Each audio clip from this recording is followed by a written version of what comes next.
Oke, ada kabar heboh soal kesepakatan dagang baru antara Indonesia dan Amerika Serikat. Ribuan produk andalan kita kabarnya bakal kena tarif impor 0%. Wah, kedengarannya sih ini kemenangan telak buat kita ya kan? Tapi, tunggu dulu. Apa benar ceritanya sesederhana itu? Nah, ini dia pertanyaan kuncinya. Apa benar tarif 0% ini 100% kemenangan buat kita? Atau jangan-jangan ada udang di balik batu? Ada harga yang harus kita bayar diam-diam? Yuk kita bongkar bareng-bareng.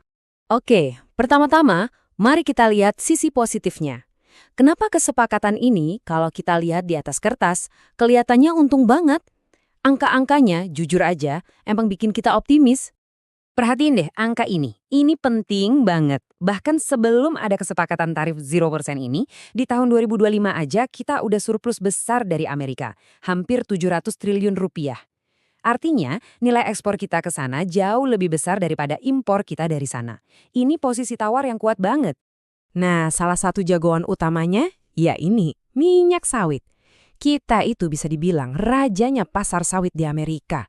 Lihat aja datanya, 85% pasar itu kita yang pegang. Pesaing terdekat kita, Malaysia, itu kayak ditinggal jauh di belakang, cuma 10%. Sekarang bayangin, tarif kita jadi 0%. Makin susah kan mereka ngejarnya? Posisi kita jadi makin kokoh. Terus, kalau dihitung jadi uang, untungnya seberapa besar? Gampangnya gini, dengan tarif 0%, produk kita jadi lebih murah di sana. Artinya, ekspor sawit kita bisa makin kencang. Potensi pemasukan tambahan buat negara itu bisa sampai 2,6 triliun rupiah setiap tahun. Dan ingat ya, ini baru dari sawit doang. Oke, dari kebun sawit, sekarang kita geser ke pabrik, ke sektor-sektor yang menyerap tenaga kerja luar biasa banyak dan jadi tulang punggung ekspor kita. Coba lihat perbandingan ini deh, bedanya kayak langit dan bumi. Untuk produk pakaian jadi dan sepatu, tarif kita sekarang jadi 0%, bandingkan sama Vietnam yang kena sekitar 20% atau Tiongkok yang bisa sampai 50%. Ini ibaratnya kita pasang spanduk raksasa yang bilang, para investor, ayo pindahin pabrik kalian ke Indonesia. Dan yang paling penting, ini bukan cuma soal duit atau investasi. Ini soal nasib orang banyak. Kebijakan ini bisa langsung dirasakan manfaatnya oleh sekitar 4 juta pekerja di sektor tekstil dan garmen kita.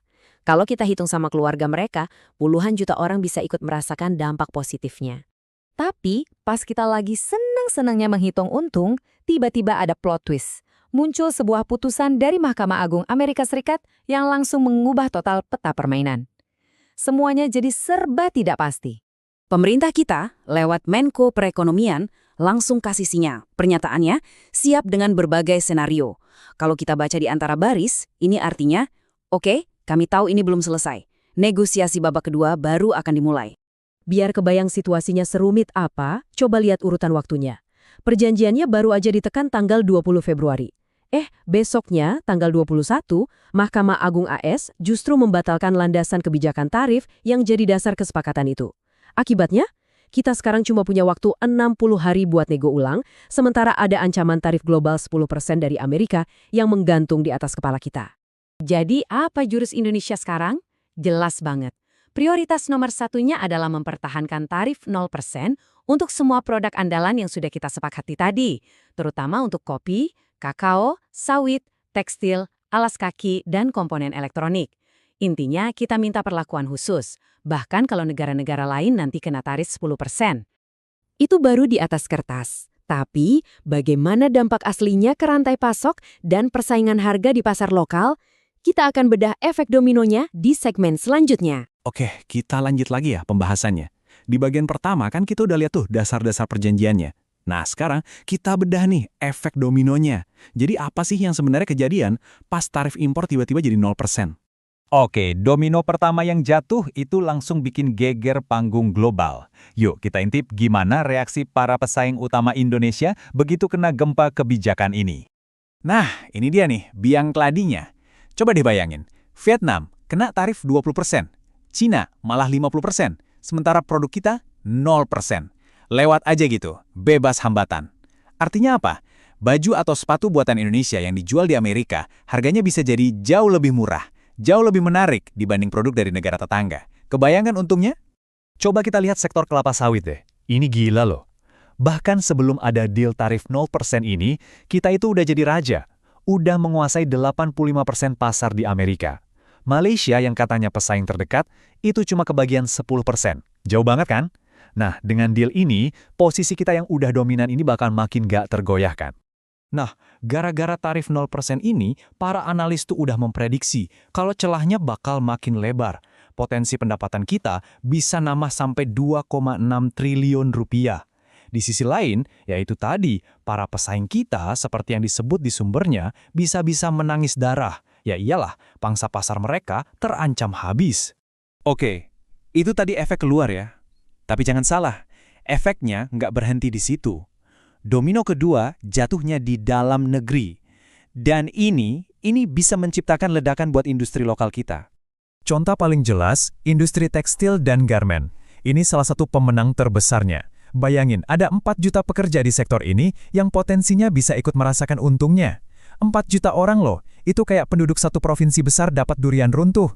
Cerita yang sama juga kejadian di industri alas kaki. Ada sekitar 450.000 tenaga kerja di sana. Dengan tarif 0%, mereka ini sekarang ada di posisi super strategis. Produk sepatu kita jadi salah satu yang paling kompetitif di panggung dunia. Tapi, ini bukan cuma soal naikin angka ekspor ya. Pikirin deh, ini tuh kayak magnet raksasa buat investasi. Kalau kamu pengusaha di Cina atau Vietnam, terus lihat Indonesia punya jalan tol bebas tarif ke Amerika, kira-kira gimana? Ya pindah kan? Ini yang diprediksi bakal terjadi. Pabrik-pabrik bakal relokasi ke sini. Tapi tunggu dulu, perjanjian ini kan dua arah. Kita senang ekspor kita lancar, tapi ada tapinya. Muncul pertanyaan yang nggak kalah penting. Gimana dengan pasar kita sendiri? Siap nggak kita kalau ada serbuan balik dari produk Amerika? Iya kan? Kalau 99% barang dari Amerika juga masuk dengan tarif 0%, gimana nasib produk lokal? Coba deh bayangin rak-rak di minimarket atau bahkan pas kita scroll-scroll di e-commerce, apa bakal tiba-tiba penuh sama barang buatan AS yang harganya jadi miring? Menurut analisisnya sih, kayaknya nggak juga. Kenapa? Coba kita ambil contoh gampang aja deh, kipas angin. Produk lokal harganya mungkin 150.000. Nah, produk sejenis dari Amerika, kalaupun tarifnya dihapus, harganya masih bisa 600.000. 4 kali lipatnya. Jomplang banget kan? Perbedaan harga inilah yang jadi semacam benteng alami buat pasar kita. Oke, jadi setelah kita lihat semua pergerakannya, sekarang kita bisa bikin petanya nih, peta persaingan yang baru. Siapa yang jadi pemenang dan siapa yang jadi pecundang. Nah, ini dia rangkumannya. Jelas banget kan pembagiannya? Di sisi yang diuntungkan ada industri ekspor andalan kita, sawit, tekstil, alas kaki. Jutaan pekerjanya juga ikut kecipratan. Bahkan konsumen di Amerika juga seneng kan dapat barang lebih murah. Tapi di sisi lain, yang terancam juga jelas. Pesaing kita kayak Malaysia, Vietnam, sampai Cina, mereka sekarang harus puter otak ngadepin tantangan baru yang berat ini. Nah, semua analisis ini ujung-ujungnya membawa kita ke satu pertanyaan besar. Pertanyaan terakhir yang paling penting. Lihat peta persaingan ini. Kesempatannya ada di depan mata, tapi risikonya juga ada. Jadi pertanyaannya sekarang bukan lagi apa untungnya, tapi kita siap nggak? Nah, menurut kalian gimana? Apakah para pengusaha lokal kita, mulai dari UMKM di gang kecil sampai pabrik-pabrik raksasa, udah siap buat tancap gas dan memanfaatkan momen ini? Atau jangan-jangan kita malah bakal lengah? Coba deh, tulis analisis kalian di kolom komentar di bawah. Kami pengen banget dengar pendapat kalian.